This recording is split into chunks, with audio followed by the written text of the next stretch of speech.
नमस्कार। आज का विषय है कि ध्यान करने से हमारे प्राइवेट पार्ट्स में क्या बदलाव होते हैं। ये वीडियो एक साथी साधक के ईमेल के जवाब में है जो कई महीनों से इस प्रॉब्लम में थे लेकिन अब एकदम सहज हैं। आप किसी भी तरह से ध्यान करें, हर प्रकार की विधि से जैसे जैसे आपके ध्यान में एकाग्रता आती है और आपके ध्यान का समय बढ़ता है तो हर एक साधक कई प्रकार के आंतरिक, शारीरिक व मानसिक बदलावों से गुजरता है। इस पथ पर कई शंकाएं भी पैदा हो जाती हैं, लेकिन कुछ ऐसी समस्याएं होती हैं जिनका जवाब आप पब्लिकली कमेंट करके नहीं पूछ पाते। तो इसके लिए अगर आपके मन में ऐसी कोई शंका है तो आप नीचे दी गई ईमेल आईडी पर ईमेल कर सकते हैं। आप पूरी तरह से संतुष्ट, आश्वस्त रहें कि आपकी पर्सनल जानकारी कहीं पर भी किसी से शेयर नहीं की जाएगी। आज का विषय शुरू करते हैं। जब आप ध्यान में बैठते हैं तो कई बार आपका ध्यान जब तीसरे तिल, थर्ड आई, आज्ञा चक्र, माथे के बीच में, आप जिस भी नाम से उस पॉइंट को समझें, जब उस पॉइंट पर आपका ध्यान केंद्रित होना होता है तो कई बार आपको ऐसा महसूस होता है कि आपके प्राइवेट पार्ट में कुछ मूवमेंट, सनसनाहट सी महसूस होती है, जिससे हर साधक को घबराहट या परेशानी महसूस होना नॉर्मल है। इसके दो कारण हैं, वो जान लेते हैं और फिर इसका उपाय भी जान लेते हैं। पहला जो कारण है वो शारीरिक है, दूसरा जो कारण है वो रूहानी है। पहले शारीरिक कारण को समझ लेते हैं। जब आप ध्यान में बैठते हैं तो आप जैसे जैसे माथे के बीच, आंखों के ऊपर ध्यान को केंद्रित कर पाते हैं तो उस वक्त आपके शरीर की एनर्जी, क्रिएटिव पावर, चेतना, प्राण शक्ति, आप उस शक्ति को कुछ भी कहें, वो आपके पैरों से सिमटना शुरू होती है और ऊपर की ओर आपके माथे के बीच केंद्रित होना शुरू होती है।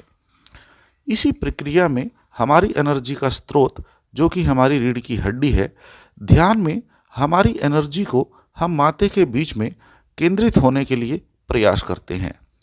इसी प्रक्रिया में हमारी रीढ़ की हड्डी का जो सबसे निचला पॉइंट है, हमारे प्राइवेट पार्ट के एकदम पीछे, जिसे कुंडलिनी साधना में मूलाधार चक्र भी कहा गया है, उस पॉइंट से एनर्जी ऊपर की ओर मूव करना शुरू होती है।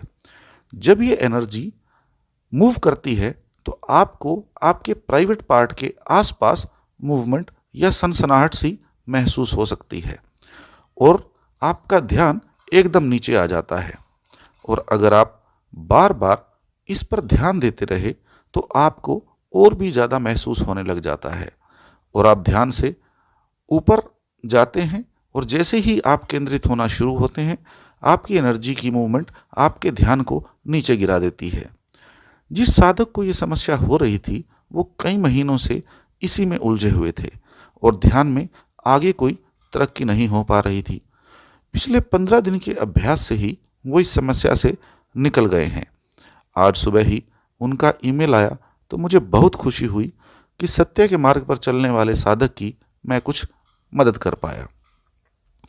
इसका जो दूसरा कारण है वो है रूहानी। हमारे अंदर दो तरह की ताकतें, शक्तियाँ काम करती हैं।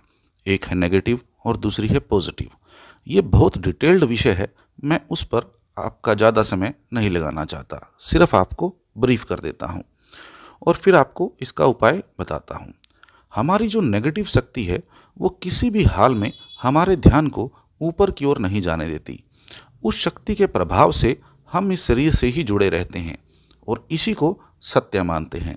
जबकि दूसरी शक्ति का ज्ञान हमें तभी हो सकता है जब हम सबसे पहले हम खुद को ध्यान में इस शरीर से अलग कर पाएं या इस शरीर से पीछा छुड़ा लें। ऐसा आप खुद ध्यान के अभ्यास से महसूस करते होंगे। जब आपका ध्यान टिक जाता है तो एक समय ऐसा आता है कि आपको अपने शरीर का ख्याल ही नहीं होता। आप पूरी तरह से खुद को सिर्फ एक बिंदु की तरह महसूस करते हैं। ये सब अनुभव करता है, लेकिन आप उस वक्त में शरीर को याद तक भी नहीं कर पाते। आपकी इस शरीर से आपका कोई संबंध भी है, वही ध्यान की अवस्था है, वहीं से आपका ध्यान का असली सफ़र शुरू होता है। इन सभी शारीरिक समस्याओं का हल भी वही है। आपको आप जो भी साधना कर रहे हैं उसमें अपने शरीर के किसी भी हिस्से पर किसी भी तरह का दबाव, प्रेशर नहीं डालना है, न ही अपने नर्वस सिस्टम पर कोई दबाव डालना है। साधना में जो आंतरिक शारीरिक बदलाव आते हैं उन पर कोई ध्यान नहीं देना है। आप वाइब्रेशन, झटके कुछ भी महसूस करें। जैसे ही आपका ध्यान नीचे आता है, आप उस शारीरिक बदलाव से अपना ध्यान तुरंत हटा लें और वापस अपने ध्यान को थर्ड आई पर ले जाने की कोशिश करें। शुरुआत में जब तक आपके शरीर की सभी क्लिनसिंग, ब्लॉकेज खत्म नहीं होंगी, आप इस तरह के बहुत से बदलाव महसूस करेंगे। लेकिन अगर आप इसी के बारे में सोचने लगे तो ये कभी भी खत्म नहीं होंगे। आप हर रोज उसी पॉइंट पर आकर अटक जाएंगे और धीरे धीरे ध्यान नीरस और रूखा सा महसूस होने लगा। वो नेगेटिव पावर आपको ध्यान से दूर करने लगेगी, जबकि आपको ऐसे हर दौर से धीरे धीरे सहज भाव से गुजर जाना है। आपको भी अगर इस तरह की कोई भी परेशानी महसूस हो रही है तो आप भी इस पर ध्यान न दें। सिर्फ हर रोज अपने ध्यान को केंद्रित करने की कोशिश करें। हर रोज के अभ्यास से आप इन सभी शारीरिक व मानसिक समस्याओं से गुजर जाएंगे और जब आपको शरीर खाली होने का अभ्यास होगा तब आपको मालूम होगा कि आपने बेकार में इन शारीरिक समस्याओं के बारे में सोच सोच कर समय खराब कर दिया था। आशा करता हूँ अगर आप भी इस तरह की किसी समस्या या शंका में फंसे हैं तो मैं आपको शायद समझा पाया हूँ। अगर फिर भी कोई शंका है तो आप कमेंट या ईमेल कर सकते हैं। आपका समय देने के लिए बहुत बहुत